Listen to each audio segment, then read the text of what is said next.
Vamos a dar comienzo a lo que es la cuarta entrega de este ciclo de negociación para la Secretaría de Graduados. Agradecemos tanto Juan como yo al contador Rubén Arena por este espacio. Y en la clase de hoy vamos a ver sesgos cognitivos en la negociación. ¿Y por qué vemos sesgos cognitivos en la negociación? Bueno, nosotros lo decimos siempre en la clase, en la materia, que la diferencia entre el negociador profesional y el negociador amateur es la cantidad de herramientas que tiene cada uno en su valija. Entonces, nosotros, además de técnicas y prácticas de negociación propiamente dichas que enseñamos en la materia, también enseñamos cómo comunicar una idea, también enseñamos cómo leer, interpretar la información del lenguaje corporal, microexpresiones, enseñamos técnicas de influencia, de persuasión, y por supuesto que no podemos ignorar la importancia que tiene la forma en que funciona el cerebro, y no como creemos que funciona, sino cómo funciona en realidad a la hora de tomar decisiones. Y en ese campo, los sesgos cognitivos recobran una importancia fundamental.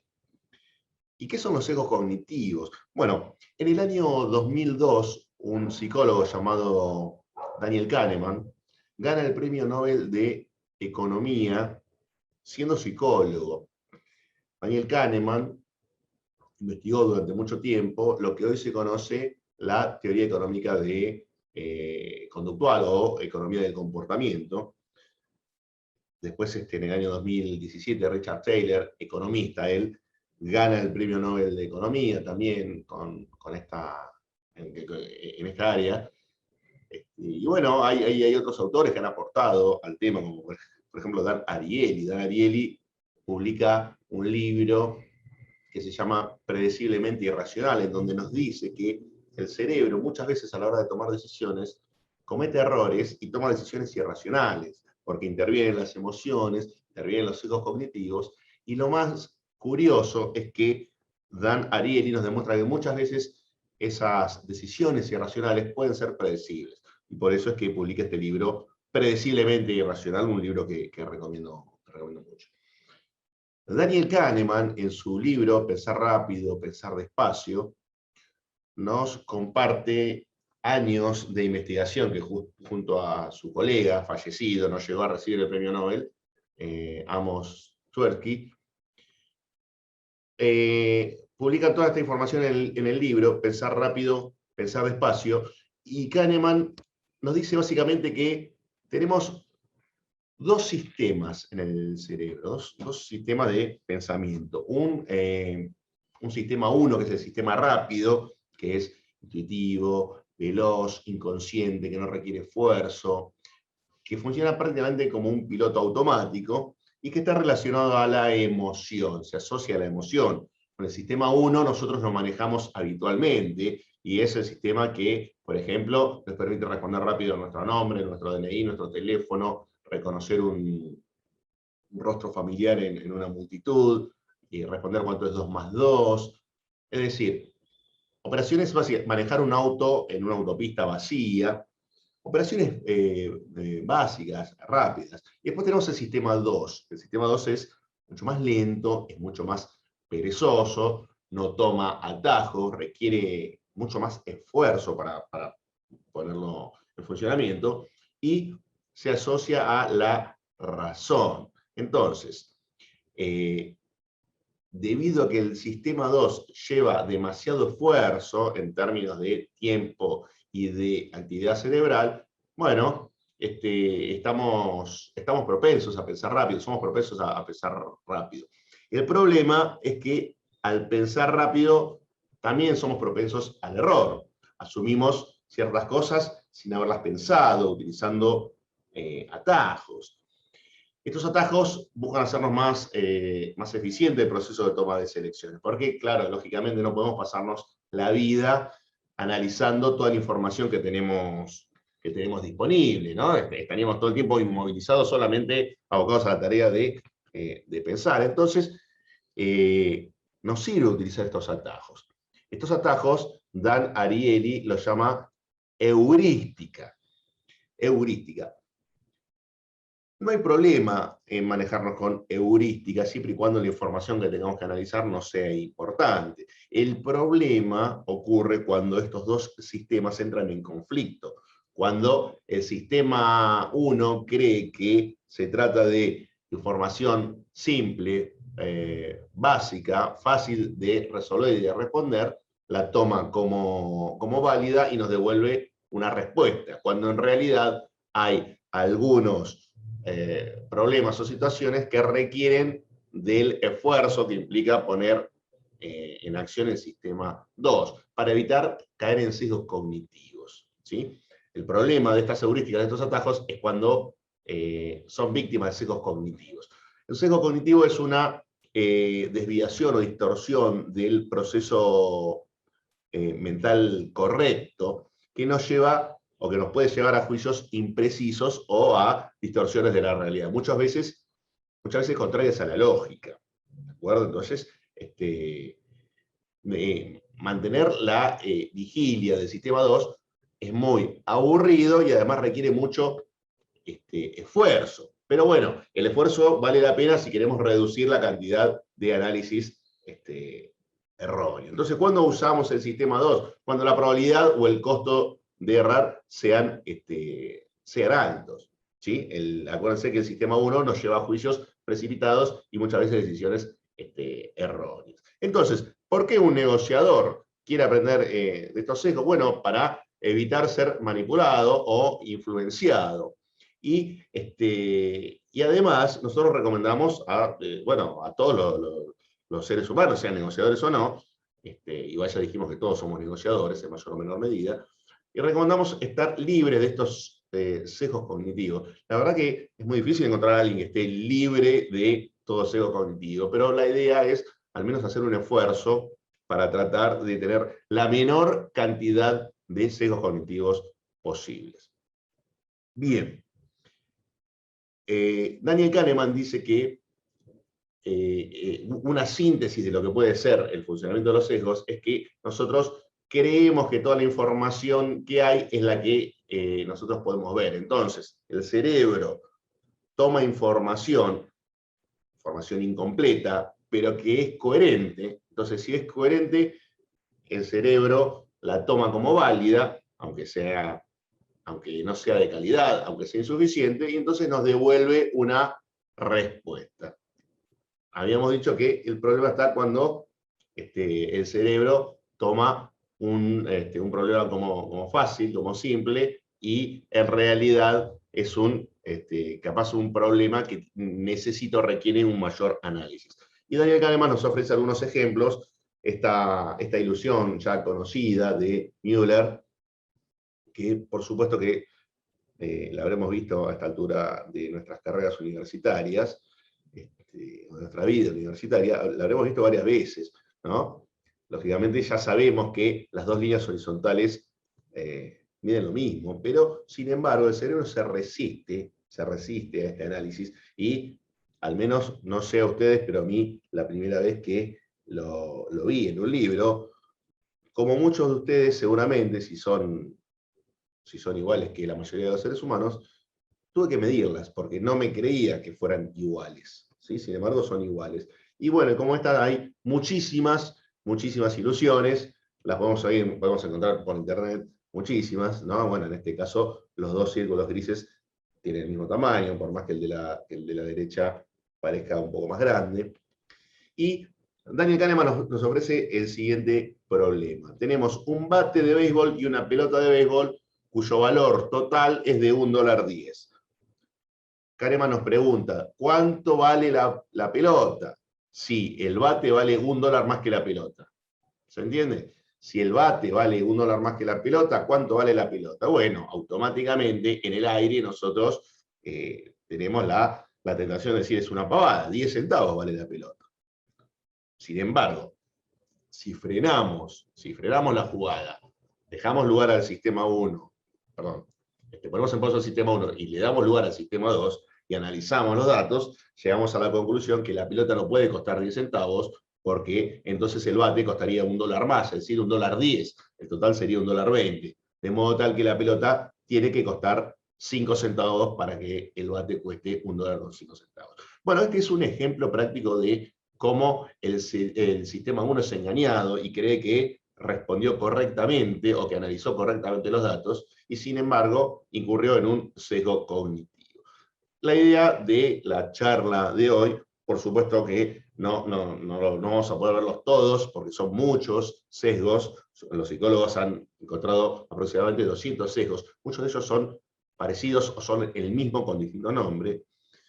Y bueno, la idea de la charla de hoy, esta cuarta entrega de este ciclo de negociación en la Secretaría de Graduados, es al menos dar un pantallazo y unos conceptos generales de cómo son y para qué están los sesgos cognitivos y cómo tratar de, bueno, primero identificarlo de modo tal de no ser manipulable o influenciable por estos sesgos. Comenzamos a ver entonces algunos de los sesgos más comunes. Vamos a encontrar, por ejemplo, el efecto priming. El efecto priming nos hace relacionar conceptos con palabras que funcionan de estímulo. Es decir, asociamos y sacamos conclusiones rápidas, incluso podemos hasta generar cambio de actitud, cambio de comportamiento. Las palabras no solamente condicionan nuestras decisiones, también pueden producir cambio de conducta. Y por ejemplo, si yo les digo piensen en una fruta, en un color amarillo, seguramente ustedes estén pensando en banana, si es que son como la mayoría de los seres humanos, ¿sí? No estamos pidiendo que detengan el pensamiento para dar lugar al sistema 2 y buscar ya un análisis más exacto. La idea es que en estos ejemplos respondan de manera automática. Y, por ejemplo, en el libro nos dice, a ver, supongamos que yo estoy hablando de una reunión con amigos, puede ser un asado, puede ser un partido de fútbol, de tenis, cerveza, queso, aceituna, y piensen en una palabra que empieza con ja y termina con on. Probablemente ustedes, si son como la mayoría de los seres humanos, estén pensando en jamón.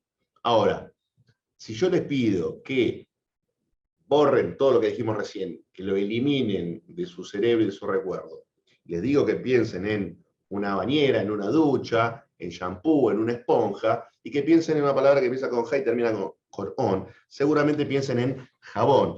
Y es de esta manera que funciona el sistema priming o primado, en español lo pueden encontrar. Los especialistas en marketing conocen perfectamente la importancia de este sesgo, incluso esto, la publicidad utilizando priming está prohibida en muchísimos países, se llama publicidad subliminal. Daniel Kahneman hizo un experimento, lo ofrece también en su libro, Pensar rápido, pensar despacio, en donde somete a una cantidad de voluntarios a un experimento, vale la redundancia, en donde les hace llenar un formulario y son sometidos a distintas palabras que actúan como priming, ¿no? En algunos casos tocaban palabras relacionadas con ancianidad, ¿sí? Con algo anciano o viejo o de mucha edad, palabras diversas. Y a otro grupo, de manera al azar, les tocaba o eran sometidos a un cuestionario con palabras relacionadas con juventud y con deporte. Finalmente, se les hacía ir de una sala a otra sin que los voluntarios sepan que el tiempo que iban a tardar entre la sala 1 y la sala 2 era realmente el experimento. Las conclusiones fueron que prácticamente en la mayoría de los casos que fueron sometidos a palabras relacionadas con la ancianidad, esa gente tardó más que aquellos que se sometieron al experimento o a la prueba con palabras de juventud y de deporte. Bien. Después tenemos el sesgo de anclaje. El sesgo de anclaje es la tendencia a tomar datos como si fueran anclas. nosotros tomamos números como si fueran anclas y después nuestros cálculos van a estar sujetos a ese ancla, desestimando las verdaderas posibilidades. Este sesgo lo vamos a encontrar muy frecuentemente en venta, se lo encuentra mucho. Por ejemplo, un experimento que se hizo, una investigación, en donde se sometía a 3 grupos a la exhibición de unas imágenes de animales empetrolados, en donde había una fundación que los limpiaba, que iban de manera gratuita, iban y tratar de limpiarlos y de rescatarlos y cambiarlos de hábitat a los animales. Bueno, era una afirmación bastante movilizadora. Entonces finalmente se les preguntaba, 3 grupos diferentes, con un nivel socioeconómico bastante similar, se les preguntaba si eran capaces de hacer una contribución anual voluntaria. Por supuesto que la mayoría decía que sí, y entonces les preguntaban, ¿y cuánto pueden o cuántos son capaces de donar? Bueno, el primer grupo, ante esa pregunta, respondió un promedio de $64. Al segundo grupo se le impuso un ancla, sin que ellos se den cuenta. Acuérdense que todo esto funciona a nivel subconsciente. Y el ancla era de $5. La pregunta en concreta era, ¿son capaces de donar más de $5? Bueno, la mayoría ponía que sí. ¿Cuánto? Bueno, en ese caso el promedio era de $20. El aporte voluntario iba a ser de $20. Y a un tercer grupo, el anclaje fue bien alto para que se pudiera comprobar este sesgo. El anclaje fue de 400. ¿Serían capaces de donar más de $400? Bueno, la mayoría dijo que no, alguno habrá dicho que sí, pero lo cierto es que la recaudación en promedio fue de $143.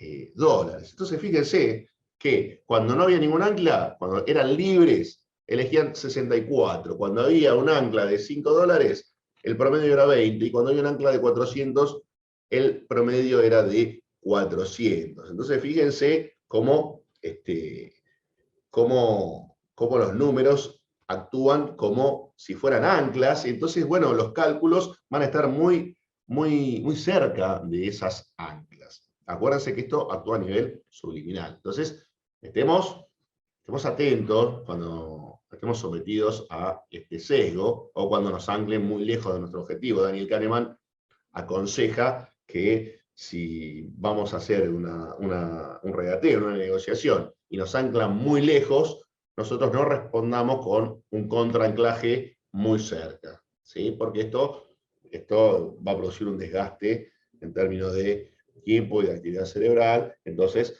Daniel Kahneman nos sugiere que cortemos ahí mismo cuando nos anclan muy lejos del precio de mercado que nosotros estamos dispuestos, que no respondamos una contraoferta de la misma manera. Que directamente suspendamos, muchas gracias por todo, pero no tengo ganas de perder tiempo. Y esto incluso Kahneman nos recomienda que nos hagamos un poquito los enojados, o hagamos una actitud, ¿no? Para que se desestime esta vieja forma de regatear un valor, un precio o un valor de algo. Y bueno, y este anclaje también funciona en los precios, en los comercios, cuando los precios de electrodomésticos, cuando ponen precios de los televisores muy altos en la entrada, uno va entrando y aparecen los precios cada vez más bajos, hasta que el último nos parece prácticamente un regalo. O cuando nos tachan el precio y nos ponen abajo, 15.000 tachado 5.999. Entonces el cerebro ancla primero en el 15.000 y después ve 5.999, y por ahí esa prenda o ese producto tenga mucho más éxito, por ahí no, tiene mucho más éxito que si directamente apareciera el precio 5.999 sin ningún ancla más arriba. Es una táctica que se usa en ventas en prácticamente todos los comercios. Bien. Pasamos ahora a otro sesgo, que es el efecto encuadre o efecto marco. El efecto encuadre es la tendencia a sacar conclusiones diferentes a partir de la forma en que los datos son presentados y no de los datos en sí. Por ejemplo, en un experimento que se hizo, en una investigación, que también figura en el libro, los voluntarios son sometidos a la siguiente cuestión. Son víctimas de una enfermedad que los va a seguir hasta la muerte, cualquier enfermedad que los incapacita en algún área, no importa cuál. La cuestión es que ustedes pueden seguir el resto de su vida con esa discapacidad o pueden someterse a una operación. ¿De acuerdo? Esa operación les quita o los cura de esa enfermedad, no importa cuál sea. Entonces, el médico le plantea, tienen un 10% de probabilidades de morir. 10% de probabilidades de morir. ¿Lo aceptan o no lo aceptan? Bueno, en el estudio, el 50% eligió que sí. El 50% eligió que sí. A otro segundo grupo se le planteó la misma consigna, misma enfermedad, misma intervención, pero tenían un 90% de probabilidades de sobrevivir. ¿Qué les parece a ustedes que eligió la gente? Bueno, el 84% eligió que sí. ¿Y cómo? Si es la misma información. Bueno, sí, es la misma información, pero presentada de una manera diferente. Entonces las elecciones no están influenciadas en la realidad, sino en el modo en que nos presentan los datos. Y en esto hay muchísimos casos. Por ejemplo, también hicieron un estudio en donde se presentaba un alimento. Ahora está muy de moda la ley de etiquetado, ¿no? Porque bueno, la semana pasada hubo media sanción. Y en el experimento, en esta investigación, aparecía un lácteo que tenía una etiqueta bastante vistosa que decía 99% libre de grasas. Y después, también el mismo alimento, la misma marca, el mismo envase, pero con una etiqueta bastante notoria que decía 1% de grasa. Es decir, uno decía 99% de grasa y el otro decía mismo producto, misma marca, 1% de grasa. ¿Qué elegía la gente o qué elegía la gente con mucha más cantidad? El que decía el 99% libre de grasa. Y sin embargo se trataba de lo mismo. Pero para confirmar este estudio, y quisieron ir más allá, y pusieron nuevamente 99%, perdón, nuevamente 1% de grasa, pero le cambiaron el número al otro y le pusieron 98% libre de grasa. Es decir, 1% contra 98% libre de grasa. ¿Qué les parece a ustedes que eligió la gente? El de 98% libre de grasa. Sin embargo, tenía el doble de grasa que el anterior. En realidad no es que tenía, sino que era un experimento. Entonces, fíjense cómo el cerebro utilizó ese efecto marco. En realidad, el cerebro no, en realidad como los publicistas utilizan este efecto, el efecto de encuadre, para condicionar la elección. Entonces nosotros bien podemos como negociador utilizar esta y algunas otras herramientas que nosotros damos en la materia de persuasión, de influencia, para aumentar las probabilidades que nos digan que sí. Por ejemplo, en la forma en que presentamos las opciones. Dan Ariely, en su libro Predeciblemente Irracional, nos muestra un caso real de hace unos años, el porcentaje de aceptación que tenían los ciudadanos de Europa con respecto a la donación de órganos. Entonces fíjense que los países son socioculturalmente bastante parecidos. No estamos comparando Estados Unidos con la Unión Soviética de los 70. No, que ahí sí uno puede decir, no, bueno, pero piensa totalmente diferente. No, en este caso son bastante similares, fíjense. Sin embargo, hay algunos países en donde sus ciudadanos aceptan donar prácticamente el 100% y otros un 4, un 27, un 17, un 12. ¿Y qué fue lo que cambió? Bueno, lo que cambió fue la forma en que se presentó la información a la hora de tomar la decisión si donar o no donar. ¿Cómo es esto? Bueno, en el formulario donde uno va a sacar el registro o renovar el registro, tenían una pregunta. en unos casos decía, ¿acepta donar órganos o acepta sumarse al programa de donación de órganos, sí o no? Entonces tenían que tildar si aceptaban en el primer caso.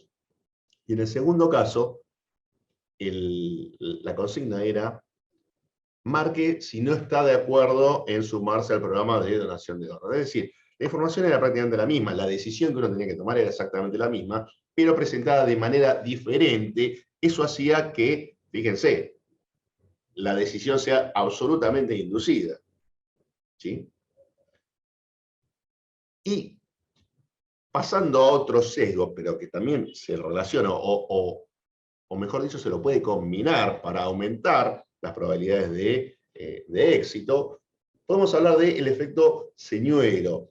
El efecto señuelo es un efecto utilizado para manipular una decisión en donde se elige una opción inconveniente, una opción que, bueno, uno sabe que cuando la está exponiendo, uno sabe que no la van a elegir, pero la pone para aumentar las probabilidades de elección de otro producto. Y van a ver este sesgo muy común cuando veamos dos ejemplos. Y en el libro de Predeciblemente Irracional aparece esta publicación de una revista Economist, una revista inglesa de finanzas, en donde ofrecían la suscripción anual del portal, de la página web, la suscripción digital, por $59. Y la suscripción web y la suscripción impresa por $125. Bien. Estoy mirando a la izquierda porque tengo la pantalla acá a la izquierda. Me aparece en otra pantalla la publicación de PowerPoint, la presentación. Entonces, fíjense los resultados. Los resultados son que un 68% elegía la edición digital y un 32% elegía la edición digital impresa.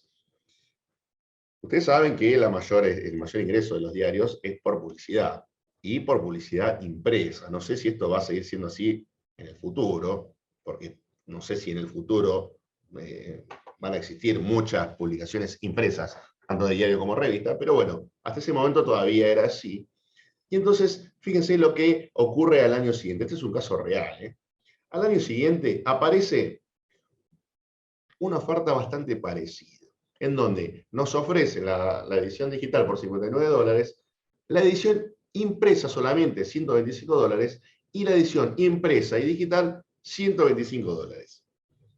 Uno puede decir, no, bueno, pero esto es una trampa para tontos, yo no soy tonto, yo no voy a caer en esta. Perfecto, sí, probablemente sea una trampa, pero lo cierto es que los resultados arrojan lo siguiente. Un 16% eligió la versión digital, un 0%, por supuesto, eligió la versión solamente impresa, y un 84% eligió la edición mixta.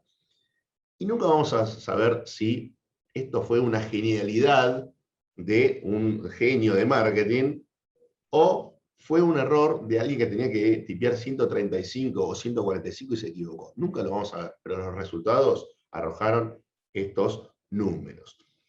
Y por supuesto que esto lo van a sentir familiar, ¿no? Porque esta técnica de señuelo se utiliza en muchísimas cosas. Se utiliza en los pochoclos, se utiliza en las papas fritas, se utiliza en el café, se utiliza en la venta de teléfonos, cuando nos agregan una opción inconveniente. En un estudio aparece el pochoclo normal de 80 gramos a 30, el pochoclo de 200 gramos, que es un balde gigante, a 60. ¿Sí? Entonces, a uno lo ponen normal y al otro grande. La elección de la gente, según el estudio, fue del 65% al normal y de un 35% al tacho grande. Claro, en ciertos productos, como por ejemplo pochoclos y café, prácticamente tiene el mismo costo de producción el chico que el grande, más allá de algunas cuestiones de packaging y demás. Entonces, por supuesto que la empresa necesita aumentar su ticket promedio vendiendo el grande. Entonces, fíjense, la opción inconveniente o el efecto señuelo aparece acá. Entonces ponen Uno normal, de 80 gramos a 30, uno grande, le llaman ellos, de 150 gramos a 55, y uno super recontra mega premium extra grande, de 200 gramos a 60. Los resultados, por supuesto, van a cambiar. Se imaginarán que nadie va a elegir la opción del medio, y sin embargo mucha más gente se inclinó por el balde de 70, que en definitiva eso era lo que quería la empresa. Bueno, así es como funciona el efecto señuelo. Continuando con algunos sesgos más, Daniel Kahneman nos muestra en su teoría de las perspectivas la aversión a la pérdida. La aversión a la pérdida nos dice que los sentimientos negativos con relación a la pérdida son mucho mayores que los sentimientos positivos con relación a la ganancia. ¿Sí? Vamos de nuevo. Los sentimientos negativos con relación a la pérdida son mayores que los sentimientos positivos con relación a la ganancia. Si lo pudiéramos cuantificar para que se entienda, podría ser que si yo gano $100, me alegro esto. Ahora, si yo pierdo $100, me enojo esto. Si lo pudiera cuantificar para que se entienda. Incluso Kahneman lo llegó a medir, y en ocasiones es hasta 2,5 veces más. La emoción es hasta 2,5 veces más grande cuando se pierde algo que cuando se gana algo del mismo valor. Esto nos lleva a tomar riesgos más grandes para evitar una pérdida que las estadísticas nos dicen. ¿Sí?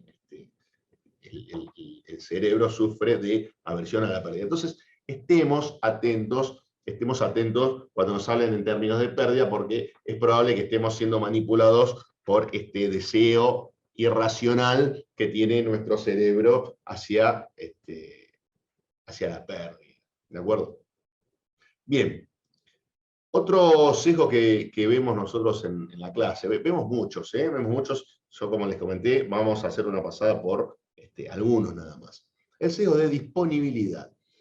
El sesgo de disponibilidad es la tendencia a sobrevalorar las probabilidades de que un hecho suceda de acuerdo a cuán presente se encuentre en nuestro cerebro, en nuestra mente, más que en nuestro cerebro. ¿Sí? Entonces, sobrevaloramos las probabilidades de que un hecho ocurra.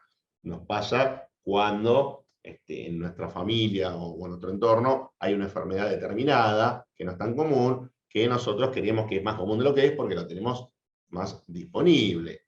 Si ustedes lo quieren probar, si funciona este sesgo, pregúntenle a alguna pareja amiga que no tenga hijos y que trabajen. Le digo para equiparar, ¿no? Las condiciones, los perfiles.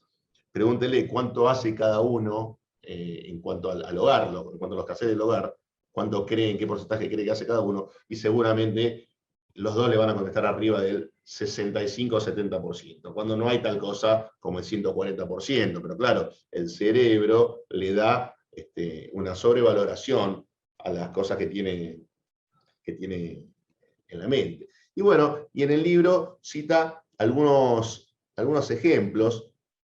Yo tengo 47 años, cuando era chico estaba de moda la película Tiburón. La película Tiburón 1, 2, 3, 4, hubo varias, en donde bueno, el tiburón aparecía y se iba comiendo a los protagonistas, y el último finalmente lo mataba hasta la siguiente película y así. Entonces, bueno, uno creció creyendo que el tiburón era malo y te comía. Entonces, cuando uno iba a Mar del Plata o a la costa, qué sé yo, se metía hasta ahí nomás porque podía aparecer un tiburón y lo comía. Y bueno, esto es el sesgo de disponibilidad. Sin embargo, las probabilidades que te coma un tiburón son de 1 en 264 millones. 1 entre 264 millones. Tenés 30 veces más probabilidades que te caiga un artefacto proveniente de un avión que morirte por un tiburón. Tenés 157 veces más probabilidades que te parta un rayo, que te mate un rayo, que un tiburón. Los elefantes matan 25 veces más humanos que los seres humanos. ¿Y cómo? Si el elefante es bueno y el tiburón es malo. Bueno, no, eso es lo que cree nuestro cerebro de acuerdo a la presencia que tuvo en su recuerdo de ataques de tiburón. Los ataques de elefante, la verdad que no se ve. Yo o sea, no sabía que los elefantes mataban gente hasta que vi esta estadística. Y bueno, ¿y ustedes qué creen? ¿Que hay más muertes en el año por enfermedades que por accidentes? Sacando, por supuesto, la parte de COVID, ¿no? Vamos al 2019, por ejemplo. Sumando todos los tipos de accidentes, de auto, de avión, de lo que sea, sumando todos los accidentes, que hay más muertes por año por enfermedad o por accidente. Bueno, hay 18 veces, creo que era 18, no, si no 18, es por ahí 16 veces más muertes por enfermedades que por accidente. Y ACV, hay más muerte por ACV que por accidente. Hay 2 veces más muerte por ACV que por accidente. Hay 4 veces más muerte por diabetes que por accidente. Es decir, el cerebro cree o sobrevalora las probabilidades de un hecho de acuerdo a cuán disponible lo tenga en la mente. Entonces, bueno, ahí es donde hay que parar la pelota, frenar, dar lugar al sistema 2 y analizar los datos de forma completa, que la información sea de calidad. El resumen de la solución a los sesgos es ese, chicos o gente, es analizar datos de calidad, ¿de acuerdo? Y no una parte de lo que se nos presenta. Kahneman utiliza un acrónimo que dice WYSIATI, que en inglés quiere decir What you see is all there is, es decir, lo que ves es todo lo que hay. Eso vendría a ser como el resumen de por qué incurrimos en los sesgos cognitivos. Porque tomamos como información de calidad información que no es de tanta calidad o que no es completa. La tomamos como cierta y devolvemos una respuesta. Así es como actúan los sesgos cognitivos. Bien, continuando con algunos sesgos más, tenemos el sesgo de dotación, que sobrevaloramos aquellas cosas que nos pertenecen o que nos pertenecieron. Esto funciona también con ideas. El ser humano sencillamente le asigna más valor a aquellas cosas que nos pertenecen o nos pertenecieron.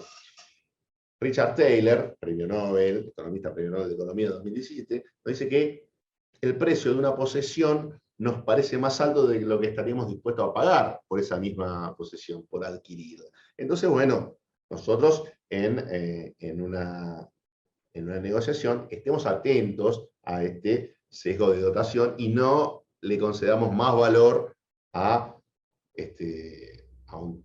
lo que sea, ¿no? Más valor de lo que en realidad tiene. ¿Sí? Entonces analicemos los valores de mercado, comparemos y no seamos víctimas de este efecto de dotación, ni dejemos que la contraparte sea víctima de este sesgo.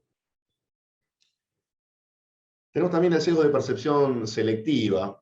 El sesgo de percepción selectiva es cuando tendemos a concentrarnos en una sola cosa, ignorando todo el resto de la información. Entonces, tendemos a concentrarnos y hacer foco solamente en lo que queremos ver, ignorando todo el resto que tenemos sobre la mesa.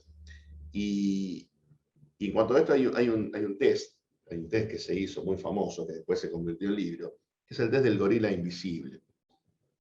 Seguramente muchos de ustedes lo conocerán. Consiste en 7 voluntarios, que son estudiantes universitarios, en donde unos psicólogos hacen el experimento de vestir a 3 de ellos con remera blanca, a 3 de ellos con remera negra, y supuestamente el experimento consiste en contar los pases entre los jugadores de remera blanca. Es un test que dura aproximadamente 20 segundos. En algún momento de esos 20 segundos aparece un séptimo voluntario, estudiante, vestido de negro, disfrazado de gorila, hay también de oso, incluso hace algunas morisquetas y sigue su camino. Al final del test, la gente que lo vio por primera vez, no vale la segunda en adelante, la gente que lo vio por primera vez, una de cada 2 personas, no advirtió la presencia del gorila. ¿Y qué significa? ¿Que no somos tan inteligentes? No, no necesariamente. Significa que el cerebro se concentra solamente en lo que quiere ver y decide ignorar el resto de la información que está ahí presente. puede ser un mecanismo para ahorrar energía, solamente se concentra en lo que quiere ver. Pero bueno, este sesgo de percepción selectiva está presente casi permanentemente en nuestras vidas. Entonces es importante tratar de ver toda la película, o al menos toda la información que está disponible, ¿verdad? Bien, otro sesgo que podemos encontrar en una negociación es la maldición del conocimiento. ¿Qué nos dice el sesgo de la maldición del conocimiento? Que nos resulta difícil o imposible volver al punto de vista que teníamos cuando desconocíamos un tema. Entonces, nos resulta difícil, una vez adquirido un tema o una vez que dominamos un tema, nos resulta difícil imaginarnos cómo era no saber de ese tema. Entonces, tendemos a asumir que el resto entiende y quizás no entiende la forma que hablamos, entonces hablamos difícil y no nos hacemos entender. Incluso, les digo más, por más que la otra parte entienda de qué estamos hablando, no queda bien hablar en difícil. Entonces tratemos de no recaer en este sesgo de maldición del conocimiento. Tratemos, como les dije, de ir limpiando nuestra mente en la medida que podamos de los distintos sesgos. Después tenemos el sesgo de falso consenso. El sesgo de falso consenso es la tendencia que tienen algunas personas a sobreestimar la cantidad de gente que está de acuerdo con sus creencias. Entonces, las estimaciones van a estar guiadas por las convicciones previas. Es decir, yo creo que hay mucha más gente que está de acuerdo conmigo de lo que realmente está.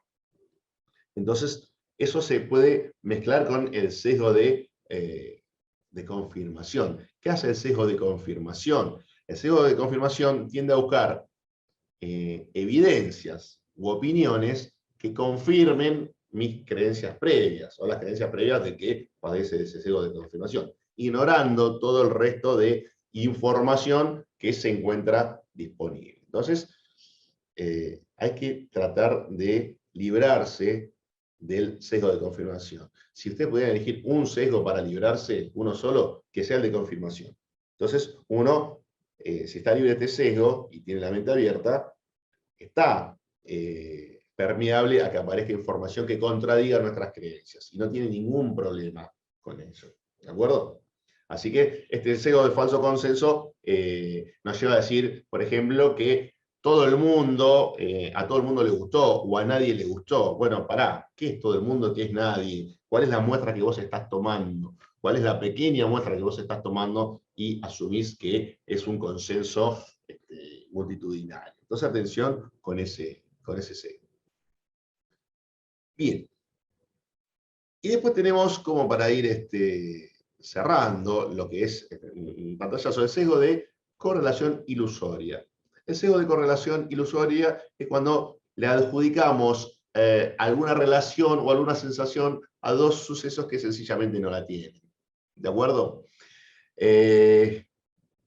Muchas veces se ve correlación ilusoria en, no sé, por ejemplo, en los prejuicios, ¿sí? Que porque sucede A, entonces B, y no siempre hay una relación o una asociación. En las supersticiones, ¿sí? En las supersticiones hay mucha correlación ilusoria. Hay, por ejemplo, el libro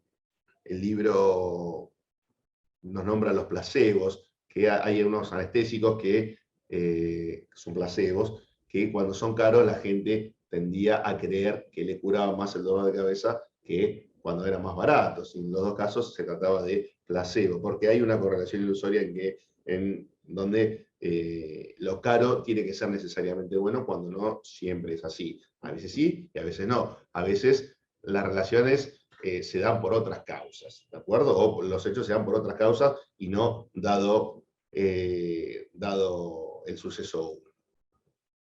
Bueno, nosotros, como les dije al principio, damos muchos más sesgos y además hacemos ejercicios en la materia. La idea es que esto sea una charla general de unos 40, 50 minutos, no sé cuánto duró, de los sesgos cognitivos que nos podemos encontrar. y no solamente en una negociación, sino en la vida misma. ¿Sí? Estos sesgos cognitivos no están estudiados para la negociación. Se aplican también a la negociación porque se aplican en todos los sucesos de la vida diaria. Todos somos negociadores, todos negociamos todos los días. En mayor o menor medida, todos negociamos y como somos seres humanos, todos estamos expuestos a estos sesgos cognitivos. Espero haberlos ayudado o haber aportado algo para que en el futuro todo aquel que escuche esta clase aprenda, sea consciente de la existencia de los sesgos cognitivos y trate de eliminarlos en la medida de lo posible. Nada más, con esto termino. Muchas gracias por todo.